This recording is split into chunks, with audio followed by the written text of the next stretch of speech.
So a big part of like my story was in 2012. I was a year into my business. I was basically a freelancer, and I was building websites and doing like local marketing, local business, social media stuff. My whole business was built off of going to BNI meetings and networking breakfasts every single day and having all these forced one-on-one conversations that were like super draining on my calendar and my energy.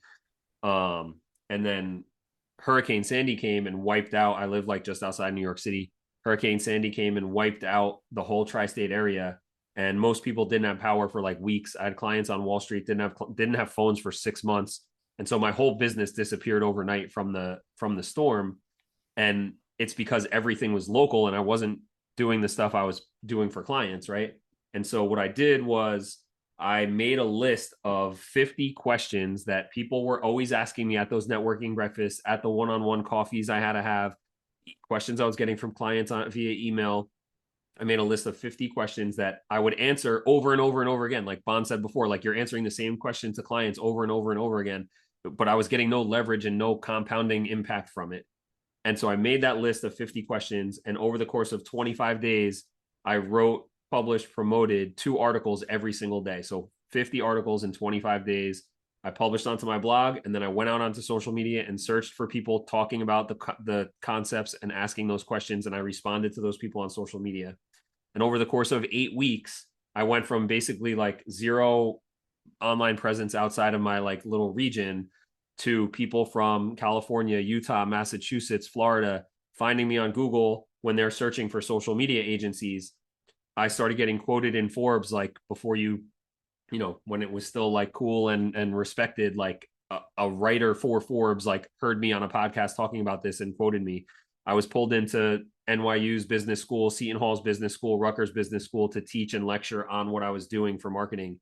All the executives from companies like HubSpot started quoting me and linking to my case studies. I started speaking on stages with Gary Vaynerchuk and Arianna Huffington.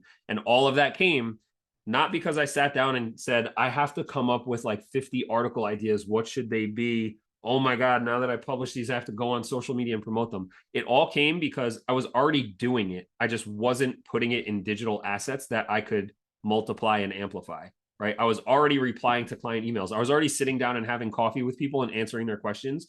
It's just, it got locked in the past and lost and forgotten. And so once I turned it into digital assets of blog posts and social media posts, I just was having those same conversations as at the coffee meetings and the networking breakfast. I was just doing it on social media. And instead of having these private Zoom meetings and replying via email, I was publishing it on my blog.